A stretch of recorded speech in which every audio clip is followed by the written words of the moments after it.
Hello, everybody. It's Simon Payne from Punk Incorporated here, and I have the eminent Dr. Anthony Greenfield with me today for an interview around change. Anthony, I've known for a number of years. We've worked together in the past. Anthony is a change leader who's written 2 books, which we can reference later. But hello, Anthony, how are you? Hi, Simon. I'm very well, fortunately, at this particular situation that we all have, self-isolating, but all good. Thank you very much. Excellent. It's going to always, I think for all these interviews I'll do, it will be, how are you? Well, hopefully is going to be the answer to all of those, if we're all behaving ourselves and staying home, of course. So I wanted to talk to you about your years of working with change and change during difficult times and change in business, and the training you've done with that and the books you've written. So what I'd love to begin to sort of ask you the question around is sort of, what's your current, give us a bit about your background, just a really small bit to kick us off.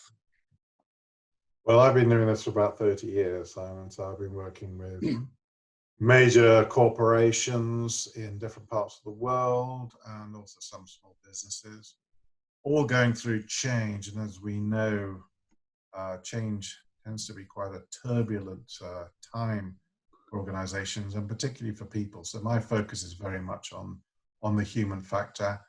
What is the psychology of change? Why do people react in the way they do? And when you understand that, what you can do as a leader to turn that on its head and give people kind of the opportunity to engage positively with change. And as a result of that, become far more successful rather than battling with resistance. It's working what we call as working with the grain of human nature. And that's really it in a nutshell. Okay, brilliant. I mean, obviously at the moment, we could talk about various examples around change, organizational change, but of course we're in a period of time now where it's the level of uncertainty for so many people and so many businesses unprecedented, I guess. So where do we start? Where do we start with how we are trying to navigate this at the moment? I mean, key to any kind of major organizational transition, which is sort of a, if you like, self-inflicted turbulence, is certainty. And as you said, in this particular time, there's massive uncertainty. So that is certainly one place really to start, is to think about what are the qualities of leadership? What do you need to say? What do you need to do as a leader to create certainty in uncertain times? I mean, the truth of the matter is, in turbulent times, that's when you really need leaders. The same goes for times of change. That's when real leadership comes into its own. We can all, good managers can manage the steady state well. If things are going as normal, as planned, a good manager can manage effectively. But when things kind of sideswipe you from nowhere, that's the time for leadership. And in terms of certainty, there are kind of some things that I have sort of distilled out over the years that are important to creating certainty. One of them is honesty and openness. Why is that important? Well, we need to communicate. I think that is almost a given, but that is sort of at the foundation. But when we look at the current situation, if you look, for example, what happened in China, there was a massive temptation by the state to sort of cover things up rather than sort of have the embarrassment of the situation known to the population and maybe not to the rest of the world. The temptation is to hide bad news, and the same happens inside organizations as well. When things are difficult, when things need to change, people think, well, it would be easier to say nothing. Let's wait till the change happens and then we'll worry about that then. If we say nothing now, then we're going to avoid people getting upset. you know, all the kind of outfall from people being upset and the difficulty of managing during that period. Whereas actually, if you're open and honest with people, if you take, for example, one company that I know very recently were looking at making redundancies because, you know, in the wake of COVID and before the government had announced the sort of the financial package that was there, and this particular individual went to their staff and said that, you know, he needed to make a number of redundancies. And actually, staff went away and thought about that, and they said, rather than doing that, could we instead keep everybody, but we'll take a pay cut across the board, something like a third, something like 33% pay cut across the board, rather than losing a third of the workforce. And so it's surprising what happens when you start talking honestly and involve them as adults in the situation. So honesty about the situation is important in terms of. Why do you think individuals and leaders and businesses are frightened to be honest? Why do you think they find it so difficult? Well, it's quite often the case, you know, when, again, I've seen this in change, where they will announce, they will sometimes even announce a big change. I've been outside organizations where they say, oh, we've got these 3 central operations, we've decided to cut it down to 2. And then they don't even tell people the detail. And it's almost like, well, we don't want to tell people because all of those people who are going to be made redundant, they're going to feel terrible and they're not going to want to work anymore. It's like, well, how do you think everybody feels? Because making everybody upset and everybody stressed and everybody uncertain, it's far, far worse. And I think it's this fear of the reaction. Managers, leaders, I think often don't want to have to deal with the emotional side. They're happy with process, they're happy with structure. But if you say, how are you going to deal with a bunch of upset people who are worried about their job, that, you know, they tend to put their head in their hands and they sort of say, well, let's take the easy option, let's not tell them. And of course, then what happens is the rumor mill hits and people imagine all kinds of terrible things. You know, and another colleague of mine who's worked in merger and acquisitions for years and years and years, he said, the key thing is when you go in there to a company that maybe has been acquired by another company, you just tell it like it is. You say, these departments, your job to say, these departments, you might, you know, there's a possibility that you'll have to be re-interviewed for your jobs.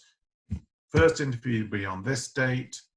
The decisions about redundancy will be on that date. So that people know, even though it's not great news, they have clarity. So clarity is that other part of certainty. And I think what we saw with, certainly I'm talking about the UK now, people were kind of begging for a level of certainty. Early on, the messages were not crystal clear. Yeah, true. Difference between advice and regulation. You know, do people have to stay? Even now, it's not clear if you're old. You know, if you're old, you're not classed as necessarily as vulnerable. Go out, can't you go out? What can you do? All of those kind of things. So being very clear, you know, as a leader in any situation, but particularly in this situation, it's taken a while, certainly in the UK, to come up with what seems to me to be a much clearer message. You know, communication is the vital key to reducing that uncertainty. But interestingly, it feels like we're getting a bit swamped with information now as well. So it comes at for every angle, be it social media, be it the news, whatever you touch. You know, we're overwhelmed with it. So is there does it get a point where there's too much? I would agree. It's confusing, and the media. Well, I mean, they only have one story right at the moment. Yeah. Everything is kind of picked to pieces. I was listening today, you know, they were criticizing the police for being heavy-handed, but on one hand, are they being heavy-handed? On the other hand, are they being too soft? The thing that sort of emerged for me, which sort of comes to one of the other, I mean, as you know, Simon, the model that I use is the 5 forces of change. And while certainty is one key area, another one is this, what we call purpose or a vision, or you know, and that relates very clearly to kind of the message that you provide people. What is this about? Why do I need to stay at home? You know, why is it so important? And it's noticeable as the government statements have sort of progressed over time. They've now settled on a very kind of simple message which says, stay at home, protect the NHS, save lives. Yeah. It's even sort of emerged now from, they've got them with neat little arrows going from one to the other to the other. Yeah. Because they found something that I think that people can gather around. Stay at home is an interesting message, but doesn't necessarily work. Whereas stay at home, protect the NHS, everyone feels, well, there's something that we all at least agree. Yeah. Okay. Yeah. Difficult times, you want to grab hold of something that's solid, something that we can all agree on, if you like, a common value that we all have. So this sort of idea of, yes, stay at home, yes, protect the NHS, and then save lives. Because if lives feels too sort of loose, if you know what I mean, it doesn't feel, okay, everyone says, do you want to save lives? Oh, yes, I do. But it's not, I think the protect the NHS makes it quite sort of practical.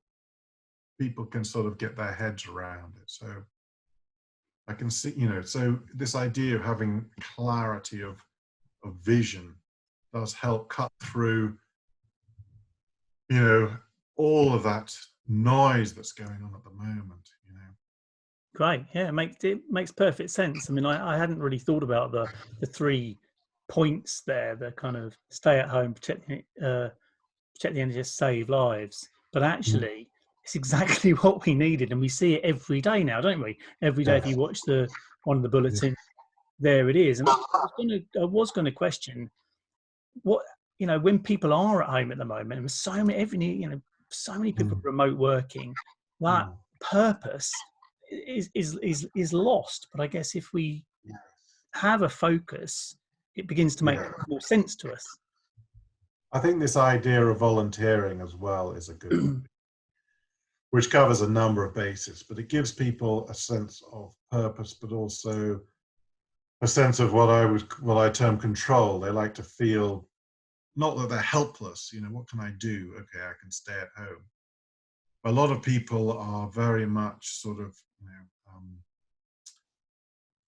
sort of happiest when they are doing stuff, you know, and the opportunities to volunteer and support the NHS, again, is a way of getting people participating, feeling valued themselves as well. But of course, yes, I mean, from a psychological point of view, losing your sense of purpose, you could be very busy at work, losing that sort of reason to get out of bed in the morning, you know, apart from fighting for loo.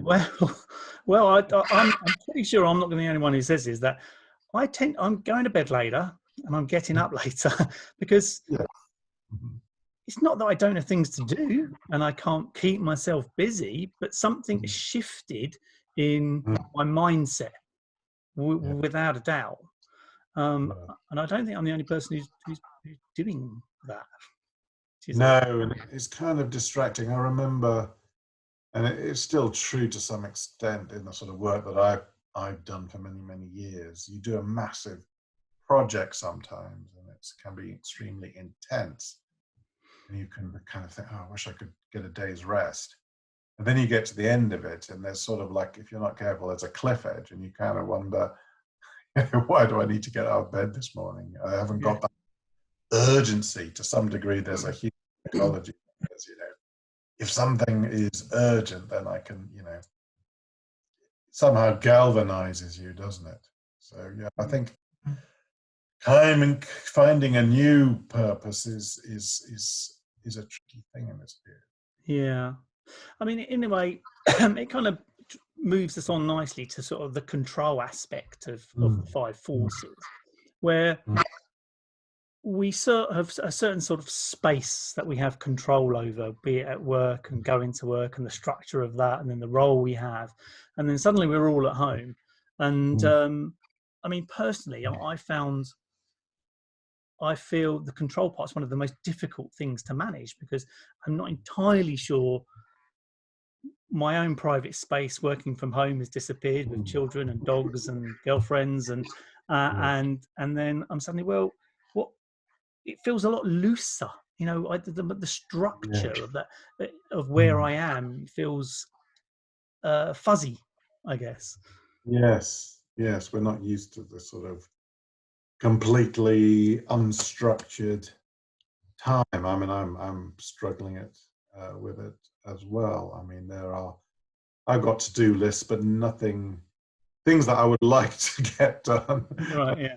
The things that don't seem burningly urgent. There's nothing like having a deadline to make that happen. But what is the problem of that sense of loss of control when it comes to big changes like this? Why does it affect? Well, I mean, when, inside organizations, when they're going through change, again, it's one of these things, it's around leadership and your style of leadership. So again, if you're an empowering leader who wants to involve people and discuss things with people, that's very different to somebody who wishes to find the change, push it through and make it happen and tell people, look, this is the way it's going to be. I know better. And what people feel then is that they feel disrespected, they feel that they're not valued, they feel that people don't listen to them. And what this does, it puts them in a position where almost naturally they come to criticize anything to do with the change, because they'll say, well, they never asked me, so no wonder it's going wrong. So whilst it takes a lot more time and effort, if you want to succeed through a major change, the more control you can give to people, the more people feel like it's their change rather than something that's being imposed from the outside, the better. And I think that may be partly where the government had a problem with telling people what to do over sort of advising. So really, in the current climate, it's quite difficult to get the balance right. But in an organization, it takes time and effort to get groups together, discuss the way forward, talk about, well, how are we going to implement the change in your department? You decide how to make it best. Leaders tend to worry. They say, well, what happens if they disagree with this particular change? Well, the answer to that is often, if they are disagreeing, they are really just, people are just trying to find the best solution in their own mind. And quite often through that discussion, you will get better answers and you will actually get a better overall solution.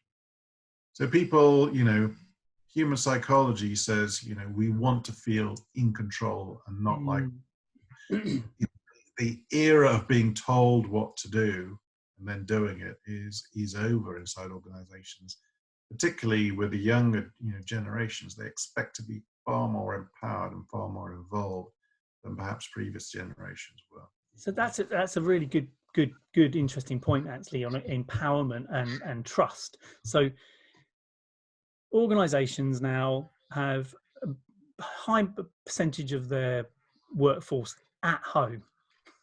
Okay. And so when it comes to being a good leader at this point, where you can't see them, you've got to have a new level of trust and engaging people to make them more empowered. I mean, how easy is that? Or is there things that people should be doing? Do we just let them get on with it? And I mean, because surely there's a danger of micromanagement here, isn't there? Yes. I mean, there's two opposite dangers, I suppose, taking your hands off the reins or micromanaging. I think that, it's like all of these things, I suppose, it's trying to manage people through output rather than input. Right. Okay. Really a question of how many hours are you spending at your desk, because that is not really an indicator of your productivity and your output. As long as you have clarity over what the outputs are that are expected of you, then you can be judged whether you're sitting working on the sofa in your pajamas. It doesn't really matter, if you're phoning up clients, as long as you're not on video, No.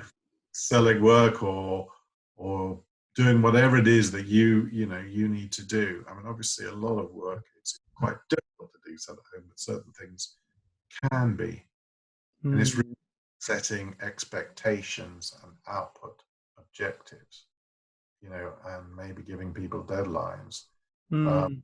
them on whether they can achieve that. It's very difficult. I mean, I think continuing the communication point is important, not necessarily from a control point of view, but just from this creating a sense of team and a sense of movement and a sense of, clarity of objectives. I think, having team meetings, imagining that you were still at work and there were still an office is one way of doing it, and actually saying, right, we're still gonna have a daily startup meeting or the normal weekly team meeting. I think it's really important to keep that sort of sense that people are, some sense of normality, I guess, would be. Well, I think is one of the few things. I mean, I think again that leads us nicely into sort of that staying connected Mm, part. But I think we are seeing a lot more of that, aren't we? I mean, a lot of companies are really trying to do the team huddles and the drink after work, and there seems to yeah. be an aspect of that is actually working. Mm, And personally, I know that I've had a couple of evenings with my chums drinking beer at 7 o'clock on a Friday, and mm, it really works. We've been really enjoying ourselves. So I mm, guess that using technology in a different way to bring people together might mm, be one of the success stories. Maybe not for all companies, but mm, some are trying quite hard. But I think mm, even that is one way of doing it. From a connectivity perspective and working with people. I mean, some of us have worked on our own for many, many years, and we find mm. ways around that. But there's going to be a lot of people, um, and people, Yes. and even team managers and leaders who love being with their team. Oh, yeah. So That's for sure. I mean, that's one of the major reasons why people come to work. Not everybody, but certainly a large proportion enjoy the camaraderie, just have people around them, or talking to customers. I mean, if you're not working with customers at the moment because you can't, because normally you deal with them face to face, people miss that. People miss that interaction. Some people, that is where they get their energy from, and the last thing mm, they want is sitting at home doing spreadsheets or writing reports, because that's just yeah. not how they're wired. So So the connection in at work is obviously a massively important. well, it's a really interesting one. My part mostly. What do I do for a living? Training. I'm in front of Mm, people. That's what I do. And mm, that's completely gone now to a certain degree, mm, but mm, not entirely. Will you find ways to change that? But that physical being around people and feeding off that energy. I love that word. That's mm, so. How how will a leader now, if you've got those sort of personalities in your team, if you've got now they're mm. working, how do you continue? How do we maintain that connectivity? And do you think how does it? How do we? What can we Well, do I about don't know. I haven't got a simple answer to that. I think there's a lot going on. As you say, you can still it? have beers over the internet. You Yeah. can still have your sort of team gatherings and get-togethers. I mean, people are finding all kinds of, gosh, the amount of sharing of videos and stuff that's going on now. Yeah. You don't get 3 or 4 videos per day sent to you by somebody. It's a pretty odd day at the moment. So I don't know. I think we may invent some new ways of creating that connection. I mean, I think we are already. I mean, I've just take the area where I live right now. So we've lived as neighbours. We live around a green. It's all very nice up in the north of Leeds. And whilst I've known my immediate neighbours now for sort of 20 years, some of them, and we're on very friendly terms and all of that good stuff, I've barely known the rest of the sort of other 50 or more households, maybe 70 households in the sort of immediate vicinity. And all of a sudden, somebody suggested, oh, well, why don't we have a WhatsApp group just to look after any vulnerable people, you know, and suddenly now everyone's sharing videos, chatting, swapping, Right, yeah. saying, oh, I'm down the shops. I'm going to be going up to the shops if anybody needs anything. Some guy's got a connection with a dairy, so every week he takes an order for eggs and cheese and milk and stuff. And, you know, so there's a whole new community thing going on. And they all say, oh, post coronavirus party on the green and blah, blah, Right, things yeah. that we've talked about over the years, and nobody's ever really got around to doing it. But whilst that's not really a work situation, I think we're going to find, hopefully, there's, you know, a greater sense of community coming out of this. You know, that's always possible. It might be a different sort of sense of community. Here's a question for you then. Go on. Do you think, and I agree with you, I think we are changing for the better, and I think generally we are going to see significant change at the end of this. But when it's all back to normal, do you think people will go back to what they were doing before? You think people will suddenly be, oh, I'm so busy, pressure work, oh my goodness, I've got to get the maybe back on its feet, I've got to do this, I've got to do that. I'm going to be optimistic and say, no, I think there is something there that maybe has changed in the long term. I mean, partly the longer this goes on, I always hark back to, gosh, it was in the 1980s, there was a hurricane. And for about one day, everybody was so friendly and chatty in the street, and then the next day it was all over. Whereas here, maybe there's a chance that this will last. And you know, maybe there are a new sense of communities perhaps around people who work together but are now communicating sort of outside of work. Yeah. You'll have to wait and see, watch this. Certainly, you know, brought apps and conference calling and all these things to the fore. I think people start using that a lot more. We might see a lot more remote working. You know, if people can make it work. I think so.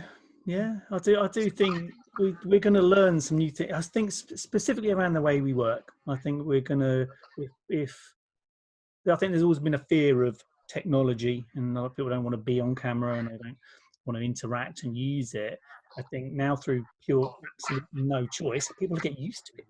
I think it will become the norm, and you're right. I think it will change the way we work. Not for everybody, but certainly for some people. Yeah. And maybe we'll start realizing, well, thinking to the fifth of the five forces, think about success. Maybe success will be defined in a different way. Yes, for the time being, anyway. Yeah, I mean, when the world changes, success changes with it. People's expectations start to change. So, there will be a new normal. I think one thing that is worth saying here, particularly for big organizations, perhaps, in fact, for any size of kind of commercial organization or even government organization, this is a moment in time, this is an opportunity, this is a symbolic moment where you can kind of draw a line in the sand. Right, you know, this is an opportunity, if you like, for a fresh start. Let's do a lot of those things talked about in the past and never done. You know, let's treat our customers differently. Let's engage with our people more effectively. Let's kind of, you know, consign some of the less good things to the past and say, right, when we return, it's an opportunity for a fresh start. What does that look like? Where do we want to be in the future? And, you know, this comes back to this idea of connection. People need to kind of let go of the past sometimes to move forward and do things better. So we could take this as an opportunity now to say, right, how's it going to be when we all get back together again? Because if we all, let's not just do what you said. Is it all going to slip back to Yeah. it was before? Are we all just going to say, well, that's a blip? Or can we take that as a moment in time and say, right, guys, this is a moment for a fresh start. And a fresh start means we can do things better than we've ever done them before. So I think that is definitely worth bearing in mind as an opportunity. And I think that's something I'm going to be doing, I hope, with one of my large clients when we return to them as well. I think that's a wonderful way to think about it. I think that's a perfect end to our little interview as well. Let's look at the opportunities and what this could mean for the future. So, Anthony, thank you so much. Give us a wave of the book. Oh, yes, sorry. Yes, my book is The 5 Forces of Change. It's on Amazon. Very good.